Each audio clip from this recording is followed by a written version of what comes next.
Systematic.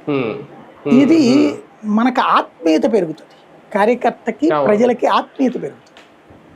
అది ఒక మంచి కాన్సెప్ట్, మిగతా పార్టీలు కూడా ఫాలో అవ్వాల్సినటువంటి పాయింట్. అది చేస్తున్నారు అక్కడ. సార్ ఎప్పుడు కూడా రాజకీయాల్లో కొన్ని కొత్త కొత్త ఆలోచనలు ఎక్కువ యువతరాన్ని ఆకర్షిస్తూ ఉంటాయి. ఇప్పుడు అన్నామలై తీసుకునేది, అలాగే అన్నామలై వెంట కూడా ఎక్కువగా యువత ఉంటారు అనేది. ఇప్పుడు మొన్న రజనీ సపోర్ట్ ఇచ్చిన వాళ్ళ వెనక వాళ్ళ ఫ్యాన్స్ ఉన్నా, ఇప్పుడు ఈ ఆలోచనలు వాళ్ళని ఆకట్టుకునేలా తీసుకున్న నిర్ణయం. అంటే నాకు అర్థమైనంత వరకు ఒక పాయింట్ ఉంటుందండి, యువతరం ఫస్ట్ సినిమా వాళ్ళని ప్రేమిస్తారు. రాజకీయ నాయకులు వీళ్ళు దగ్గర కాలేరు.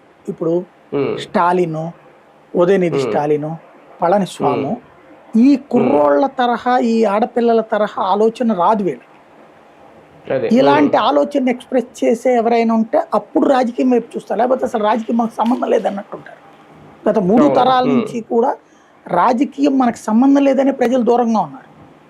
రాజకీయ పార్టీ అంటే గత 2 తరాల నుంచి అయితే కంప్లీట్ ఓన్లీ ధనవంతుల కోసం, అది కులవంతులు ధనవంతులు అంతే, గుణవంతులొద్దు బలవంతులొద్దు. ఏది రౌడీయిజం చేయగ దౌర్జన్యకారులు, అలాగే ఆర్థిక స్థిరత్వం ఉన్నటువంటి వాళ్ళు అరాచకం చేసేవాళ్ళు. ఈ ముగ్గురికే రాజకీయాలు గత 2 దశాబ్దాలుగా జరుగుతున్నది.